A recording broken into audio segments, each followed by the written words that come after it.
Warning: this podcast frequently contains disturbing and graphic content. User discretion is highly advised.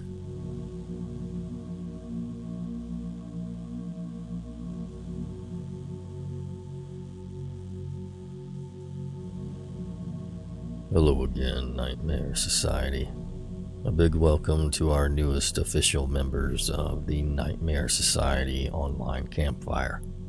Max, Alyssa, Jony M, Liliana M, Isabelle T, TJ T, and Epoch Philosophy.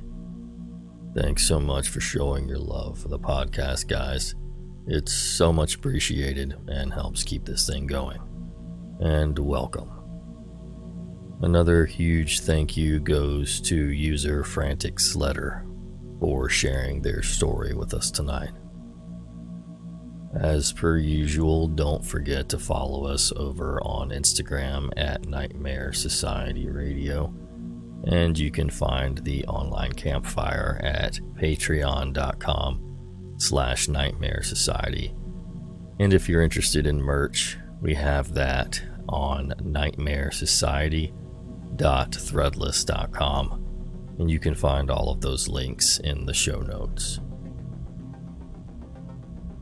Now, get comfy and prepare yourself for another episode of the Nightmare Society.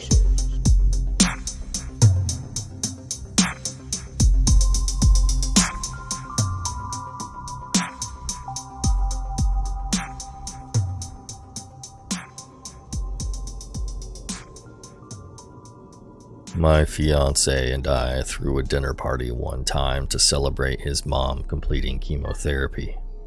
I hired a caterer. We were expecting 25 friends and family, so it was more than the kitchenette of our single-story ranch house could handle. We've also only just moved in, so didn't have a lot of cooking staples available. The caterer said that he would bring everything 75% done, but he needed to finish off some dishes in our kitchen. I told him that was fine as long as he was finished by 5 o'clock, because the kitchen is centrally located and we'd prefer everyone be finished before the guests arrived due to the intimate nature of the occasion. He said that would be fine. He arrives as scheduled at 12 p.m. We gave him until 5 o'clock, and the guests aren't even arriving until 6 o'clock. So, plenty of time. He smelled like actual dog crap, but I thought maybe he just didn't believe in deodorant. It was more than a sweat smell, though. It smelled like sun-baked diaper, and that made me uneasy, because he was going to be preparing food for sick people and young children. I just made sure he washed his hands and then left him to his own devices, worrying I was being presumptuous. Throughout the entire process, he keeps pulling me aside to ask me questions and have me taste things.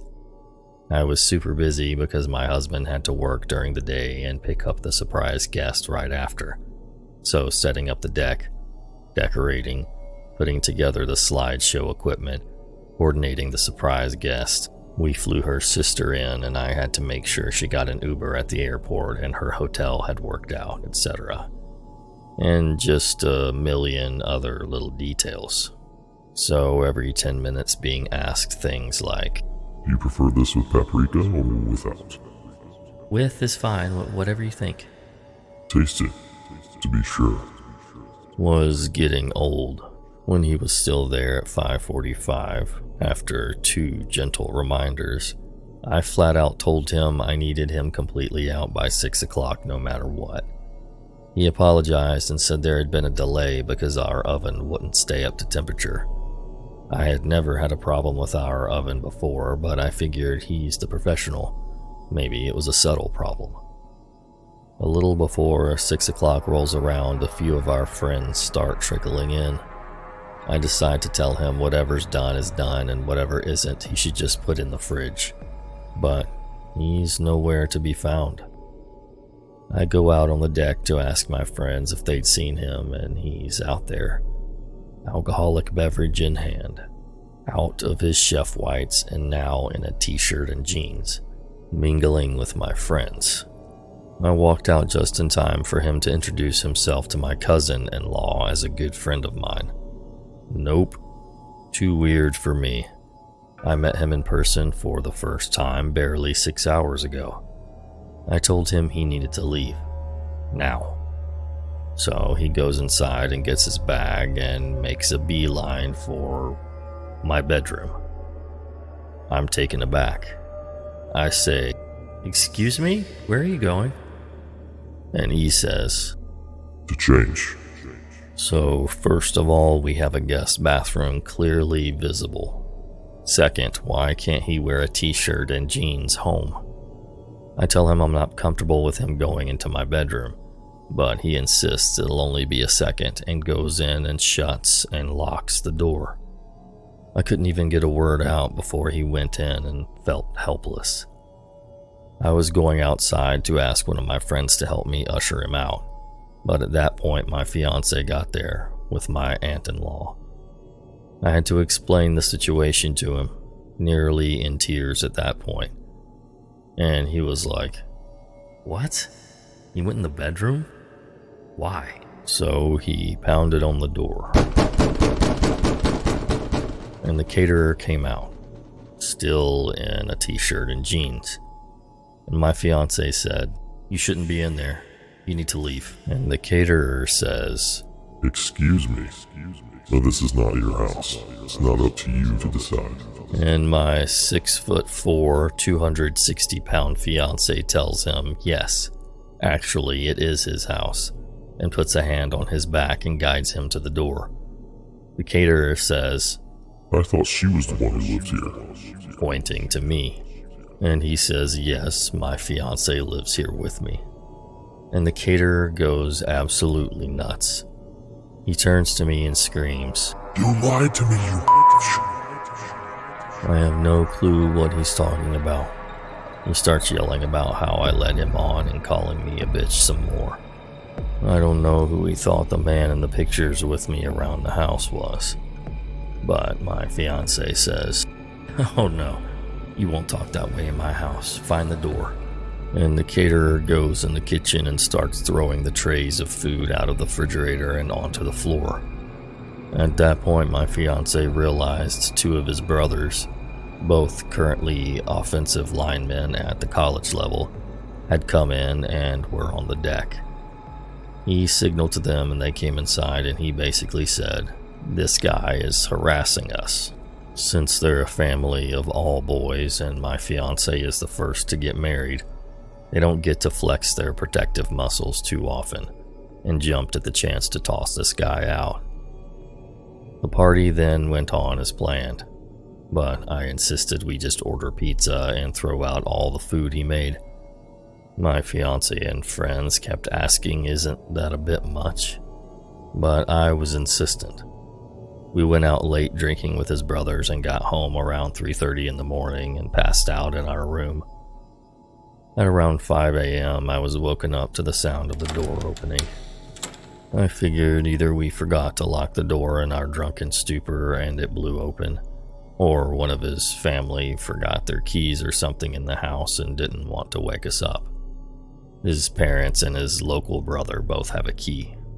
However, his parents never, ever let themselves in when they know we're home. And his brother had even more than we did, and was definitely not awake and driving around at 5 a.m. It wasn't nearly windy enough for the door to have blown open, as it had been tranquil all night long. So I wake up my fiancé and whisper, "Someone just came into the house." And he said the same thing that I had originally thought, that probably his brother left his wallet or something. I figure I'm being paranoid and try to put it to rest when I hear a loud crash sound. With that, my fiancé was up and on his feet in one movement. He told me to lock myself in the closet and call 911 while he went and looked around. As I was pulling out my phone, we hear a familiar voice calling my name. and I realize it's just this insane caterer. I'm not worried about this caterer physically overpowering my fiancé, or me for that matter, so I charge right out there. The caterer is shirtless and clearly on something. He's taking the pictures that are of just me off the wall and holding several in his arms already. He lunges towards me when he sees me. My fiancé gets between me and him, and I call 911. My fiancé tells him the cops have already been called and it's in his best interest to get off the property. The caterer says, No, I have to make sure she's okay. and I ask, "What? Why wouldn't I be okay?" And my fiancé rightfully says not to engage with him and feed into it. My fiancé stays between him and I while I climb out of a window. He watches as the caterer throws photos of us on the floor. My fiancé didn't want to subdue or touch him in any way, so the caterer couldn't make any assault claims. He's begun to destroy our kitchen at this point, and when the cops come in, he has a butcher knife. My fiancé considered going for the gun safe when he first got the knife, since we live in a stand-your-ground state, but he decided the situation was hectic enough without introducing a firearm. The caterer does not obey the police's orders to drop his weapon and says he isn't leaving without me, so they tase him. It's lucky for him he only got tased and he didn't antagonize my husband into squashing him. As he's let out in cuffs, he's shouting how he and I are in love, and it figures I chose a macho thug over a sweet, sensitive artist like him, and all women are whores, etc., etc., etc. He continues on this tirade the entire time police are reading him his rights. The police ask us to do an inventory of the house and see if anything's missing or damaged besides what we witnessed him do. We go around and there's nothing. But then I remember he was in our room yesterday and go through the room. All of my underwear from the dirty laundry hamper were gone, as well as another explicit item of mine that I'm not going to mention, but it was creepily gone as well.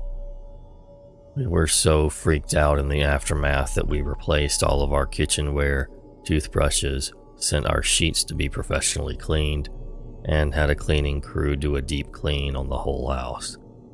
We were also extremely glad we had not decided to serve food to our guests and my fiancé's medically fragile mother. This guy actually sent me a letter from prison that thankfully my husband intercepted because I was still recovering from the whole thing. We gave it to the police, who helped us get issued a no-contact order. He was sentenced to 3 years in prison 5 years ago. So, he's out by now, but thankfully, we have not met again.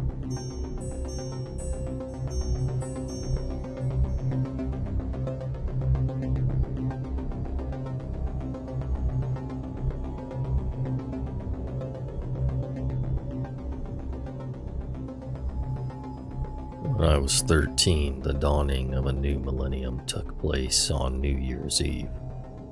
While people were fearing the worst with the Y2K bug, or out partying and drinking, I was home alone.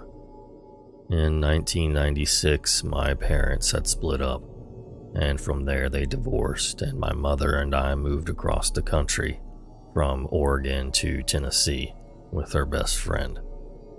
On the eve of the year 2000, I was home alone, and my mother was currently out of state. Now, this didn't worry me, as this wasn't the first time. I often came home to find a note on the kitchen counter saying that they had gone to Florida for a few days, and that there were groceries in the fridge. Since the divorce, she was regularly leaving me alone for long periods of time to go to Florida. We lived on a relatively quiet road surrounded by trees and set a few miles out of town. and I knew most of the people, if not by name, then by face enough to wave and small chat with them, and had never before been given a reason to be afraid of being alone. On the night in question, I was staying up late watching TV. I remember I was watching the movie His Bodyguard on USA Channel, and had most of the lights on in the house. Not because I was afraid, but because at 13 I wasn't concerned with electricity bills or saving the environment. I felt completely safe and protected within my little bubble of a home. As I was watching the movie, I kept hearing these weird sounds outside, but I remember thinking it was probably the neighbors. Though they weren't extremely close, a couple of them were having a party or people over for the holiday. About halfway into the movie, however, the power in the house suddenly went dead. I sat on the couch for a minute, just sort of in a panicked daze, because it was near midnight and pitch black. I remember thinking the power must have gone out and that it would come back on soon, so I just decided to sit on the couch with my blanket and wait. A few minutes passed by when I heard a noise in the kitchen, where the back door is. My heart started racing in my chest because I thought it sounded like the back door being shut. The back door sits just off the dining room, which is connected to the kitchen, which leads directly into the living room, where I was currently sitting on the couch. A few seconds passed after I heard the sound, and I was straining my ears to pick up anything that wasn't supposed to be there. Every noise suddenly felt magnified. When footsteps sounded on the floor, I immediately slithered off the couch onto all fours, crawled around the ottoman, and started to slowly and as quietly as I could make my way toward the space between the love seat and the couch. I knew I could fit under the side table and be completely hidden by the dark and the ottoman, from playing hide and seek in the dark many times with my friends during sleepovers. I was nearly there when the footsteps became more apparent. I knew from the sound of them that whoever it was making their way through the kitchen now towards the living room. They weren't hurried or anything. It was like they were just moving around in the kitchen. I glanced up from where I was crouched on the floor, and to my horror, there was a dark silhouette standing in the archway between the two rooms. To my credit, I did not scream. However, I did panic.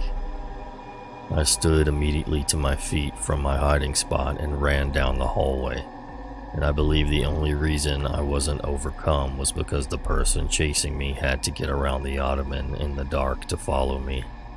I did what all children do when they're afraid, and I bypassed the front door, the guest bedroom, the bathroom, and ran to the farthest door down the hallway, my room. In all honesty, I probably wouldn't have been able to get the front door unlocked and open in time, as it was right off the side of the couch. When I was 10, I got a bird for my birthday. He was a blue-fronted Amazon, and I named him Boo, because it was October and close to Halloween.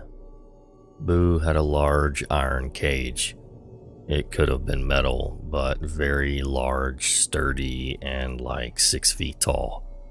And it was kept in my room, despite the fact that Boo, like me, pretty much had the run of the house whenever he wanted.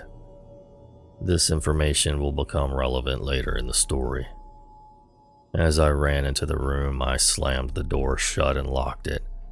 However, the lock was simply one of those turn knobs that you can easily pop with a butter knife. I had barely gotten the door shut and locked when the person on the other side knocked on it.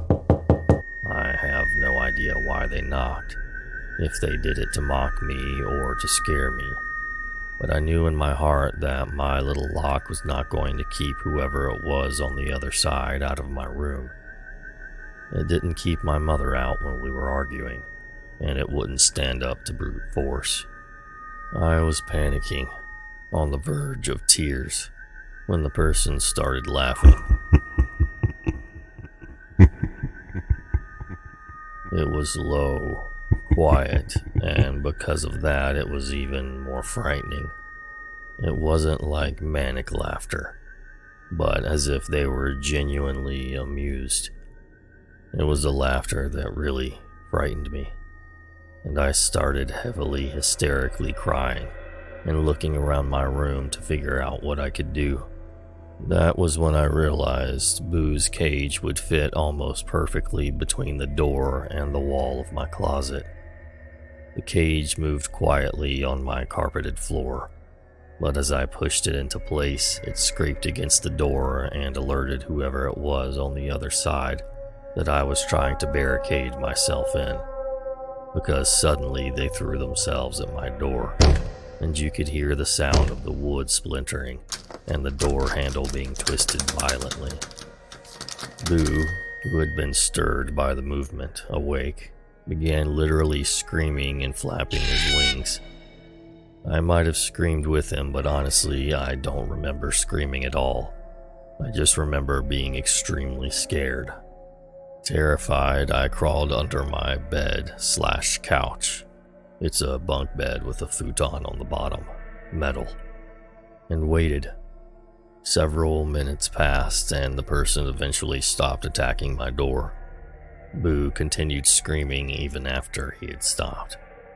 Though being under my bed gave me no feelings of being secure, I didn't come out from under it because I simply had nowhere else to go.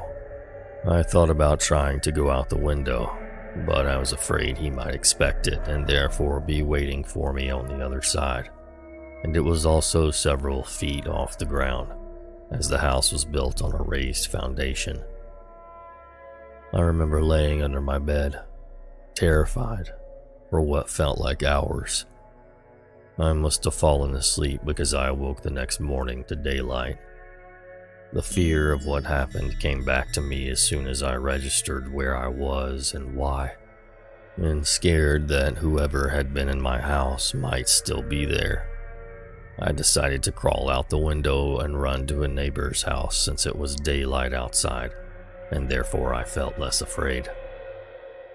Crawling out a window is a lot harder than it looks, and I did it less than gracefully, as I was not, and still am not, the most coordinated human being. Once I was back on my feet, however, I carefully made my way around the house, and that's when I noticed that the back door was wide open. Scared, but feeling braver now that I was outside and that it was morning instead of pitch black night, I walked up the back steps and peered inside. Seeing nothing out of the ordinary, no terrifying man leering at me basically, I decided to go inside. Looking back, I cringe on how stupid this could have turned out, and that I wish I could have told my younger self to make the smarter move and just go get help. But thankfully no one was inside the house. I did a terrifying, heart-pounding room-to-room check, looking in closets and under beds, behind the couch, anywhere I thought even a small child might be able to fit. I even popped the lock on my mom's bedroom so I could check it, and then re-locked it afterwards. When I was positive there was no one there, I went back to lock the door.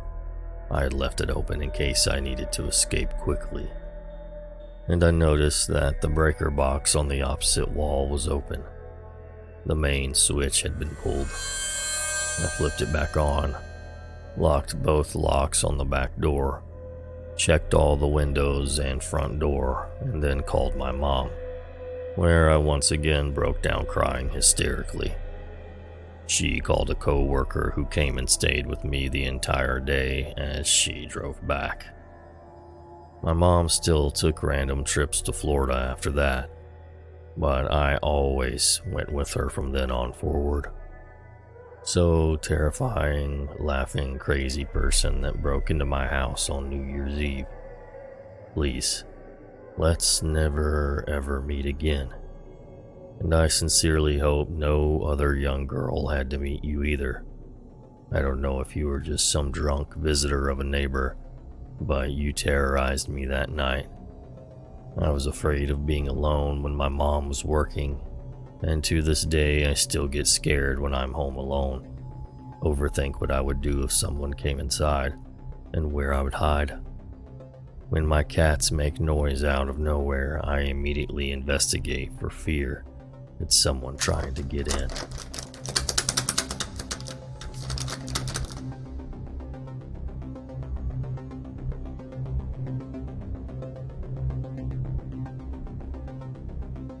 Don't forget to check us out over on Instagram at Nightmare Society Radio, and be sure to participate in our Friday Would You Rather game. It's pretty fun. Also, we're located over on patreon.com/Nightmare Society if you're interested in supporting the podcast. Or you can also look at the merch we have on nightmaresociety.threadless.com. Thank you so much for listening. And until next time. Sweet.